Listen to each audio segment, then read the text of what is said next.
CHAPTER X. On a Fresh Trail. If Giles Ware had not been desperately in love and desperately anxious to find Anne Denham, he would scarcely have gone to Paris on such a wild goose chase. The postmark on the letter showed that she was, or she had been, in the French capital. But to find her in that immense city was like looking for a haystack in a league-long desert. However, Ware had an idea, foolish enough, that some instinct would guide him to her side, and therefore, as soon as he recovered sufficiently to travel, he crossed the Channel with Trim. He left Rickwell about 3 weeks after his interview with Morley.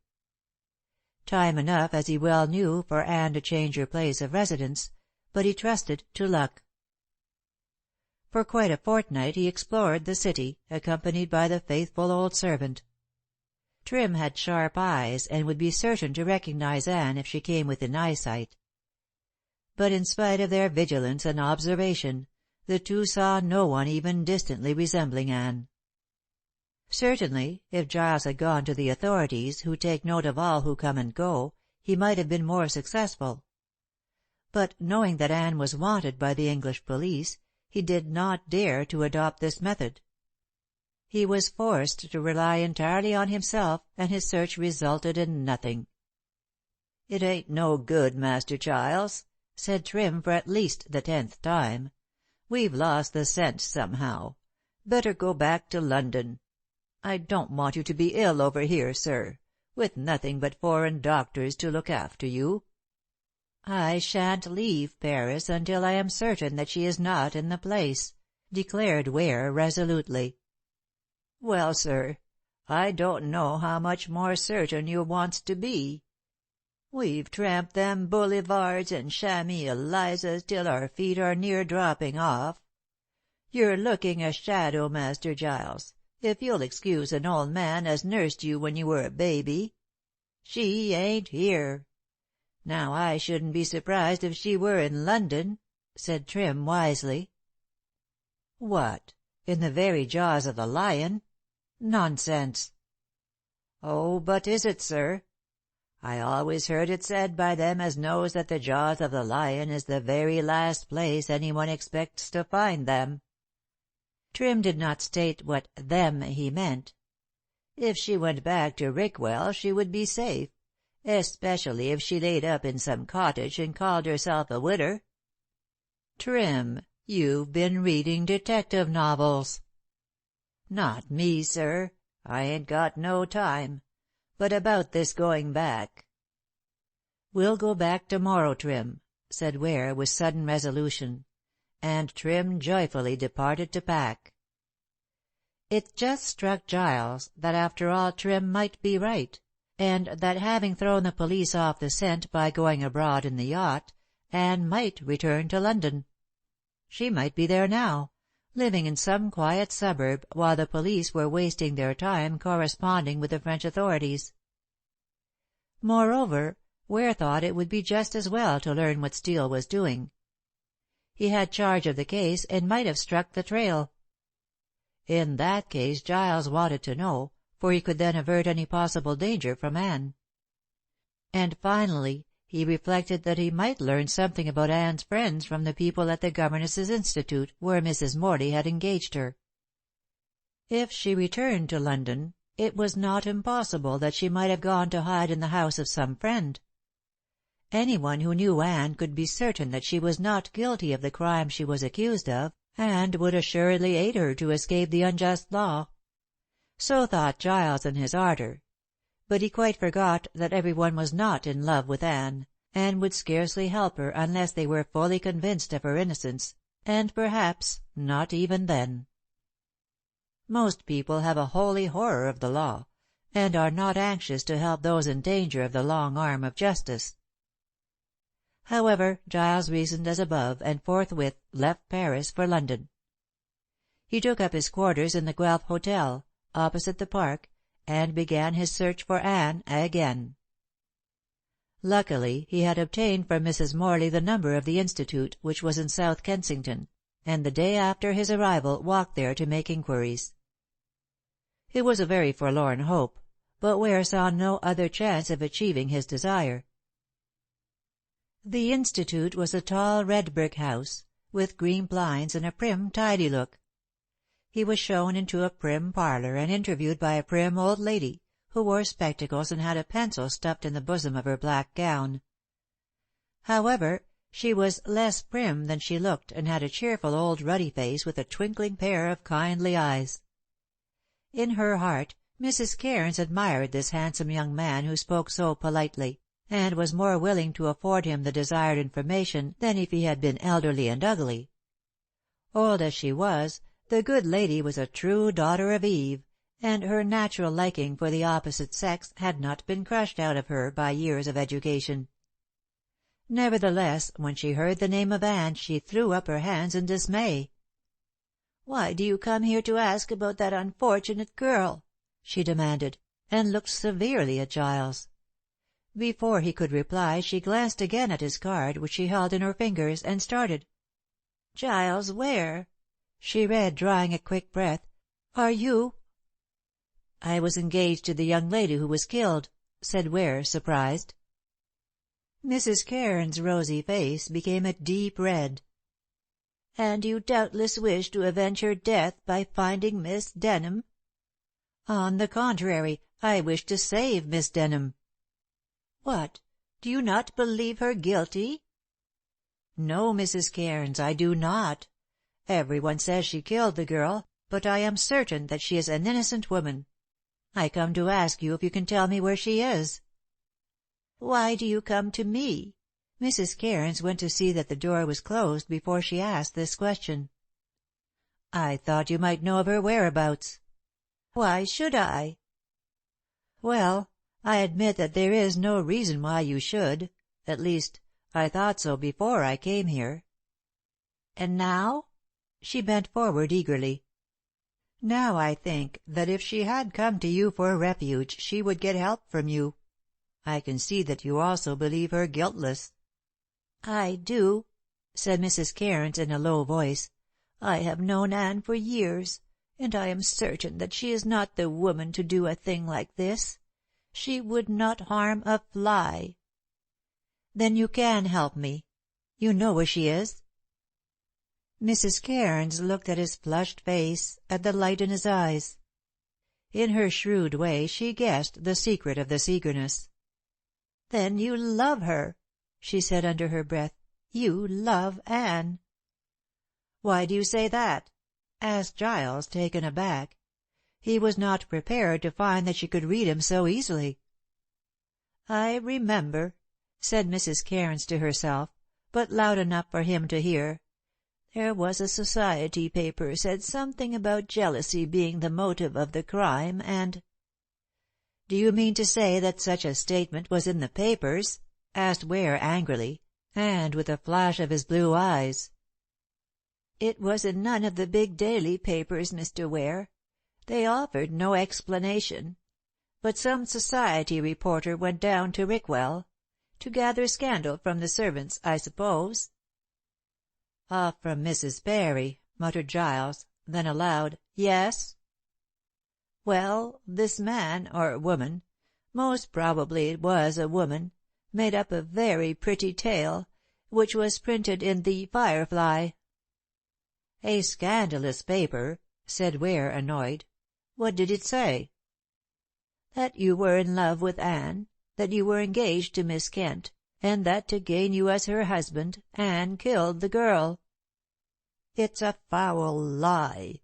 I'll horsewhip the editor and make him put in an apology." "I shouldn't do that if I were you, Mr. Ware," said the old lady dryly. "Better let sleeping dogs lie. I don't believe the whole story myself, only part of it." "What part, Mrs. Cairns?" "That part which says you love Anne. I can see it in your face." "If I can trust you—" "Certainly you can. Anne is like my own child. I believe her guiltless of this terrible crime, and I would do anything to see her righted. She did not kill the girl." "No. I believe the girl was killed by a nameless man who came to Rickwell from some firm of solicitors. I don't know why he murdered the poor child, no more than I can understand why Anne should have helped him to escape." "You call her Anne," said Mrs. Cairns softly. Giles flushed through the tan of his strong face. "I have no right to do so," he said. "She never gave me permission. Mrs. Cairns, I assure you that there was no understanding between Miss Denham and myself. I was engaged by my father to Miss Kent, and we were to be married. I fell in love with Miss Denham, and I have reason to believe that she returned my love." "She told you so?" "No, no. She and I never said words like that to one another. We were friends, nothing more. Miss Kent chose to be jealous of a trifling gift I gave Miss Denham at Christmas, and there was trouble. Then came an anonymous letter, saying that Anne wished to kill Daisy." "A letter, and said that?" exclaimed Mrs. Cairns in surprise. "But I can't understand it at all. Anne had no enemies, so far as I know. No one could hate so sweet a girl. Her father—" "Did you know her father?" asked Ware quickly. "No, but she often spoke of him. She was fond of her father, although he seems to have been a wandering Bohemian. He died at Florence." "I wonder if he really did die." "Of course. But it's a long story, Mr. Ware, and I have not the time to tell it to you. Besides, there is one who can tell you all about Anne and her father much better than I can. The Princess Karacsay. Do you know her?" "I have seen the name somewhere." "Probably on a programme," said Mrs. Cairns composedly. "Oh, don't look so astonished.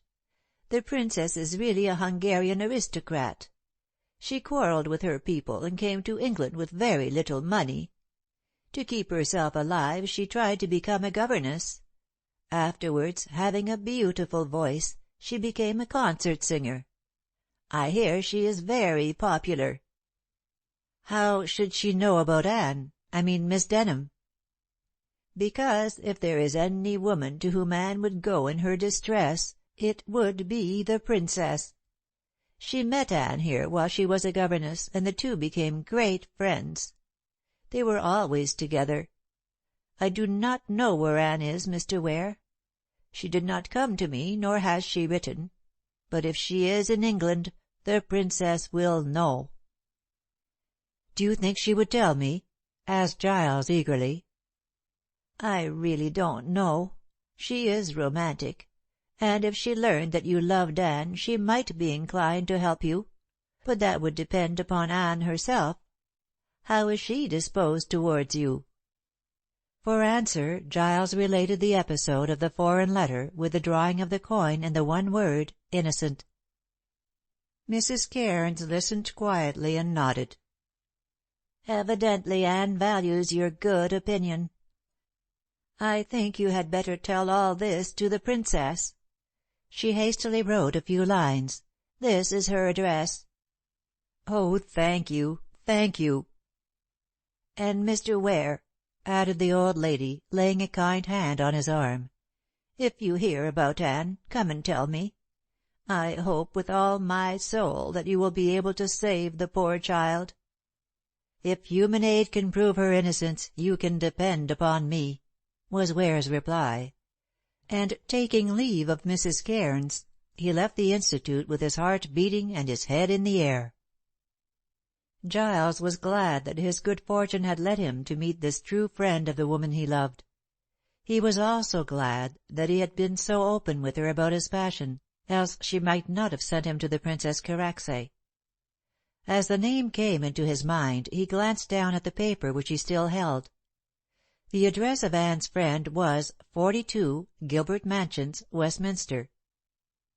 Giles resolved to lose no time in looking her up.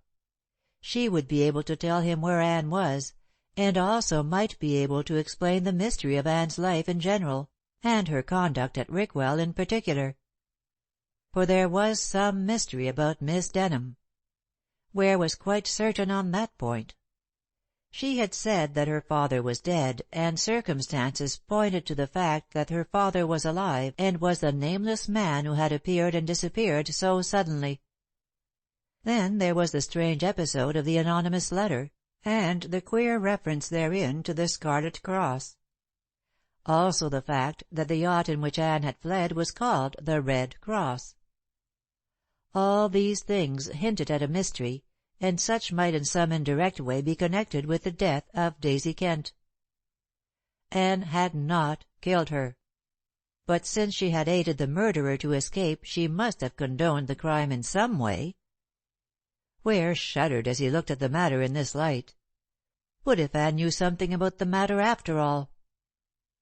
The next moment he put the thought from him with anger. Anne was good and pure, and her hands were clean from the stain of blood. Such a woman would not, could not commit a crime either directly or indirectly. When he saw her he would ask for an explanation, and once she opened her mouth all would be made plain. Arguing thus with himself, Giles wrote a letter to the Princess Karacsay and asked for an interview. He mentioned that he had seen Mrs. Cairns, and that the old lady had furnished him with the address. Also, he said that his wish in seeing the Princess was to ask for the whereabouts of Miss Denham. Having dispatched this note, Giles felt that he could do no more until he received a reply. But he was too restless to remain quiet. It occurred to him that he might look up Steele and learn what fresh discoveries had been made in connection with the Rickwell crime. He went to New Scotland Yard and asked for the detective, but learned to his surprise and vexation that the man was out of town and was not expected back for a week. No one could say where he had gone, so Giles had to satisfy himself with leaving a card and promising to call again. The next day he received a note from the Princess Karacsay asking him to come the next evening at 9 o'clock. She said nothing about Anne, nor did she volunteer any information. She simply appointed an hour and a place for the interview and signed herself Olga Karacsay. Giles felt that she had been intentionally curt, and wondered if she intended to give him a civil reception. After some thought he decided that she meant to be kind, although the note read so coldly. He would go, and perhaps during the interview she might be persuaded to help him. After all, she must know that he had been engaged to marry the dead girl, and fancied, as Mrs. Cairns had done, that he wished to have Anne arrested. The following evening he arrayed himself with particular care and drove in a hansom to Westminster. The cab stopped before a great pile of brick buildings near the Abbey, and when Giles had dismissed it he entered a large and well-lighted hall with a tessellated pavement. Here a porter volunteered, on ascertaining his business, to conduct him to the door of the Princess Karacsay's flat, which was on the first floor. Giles was admitted by a neat maidservant, who showed him into a picturesque drawing-room. A tall woman in evening dress was standing beside the window in the twilight. Giles thought her figure was familiar, and recognized the turn of her head. He uttered a cry. "Anne!" he said, stretching his arms. "Anne, my dearest!" End of Chapter 10. Read by Céline Major.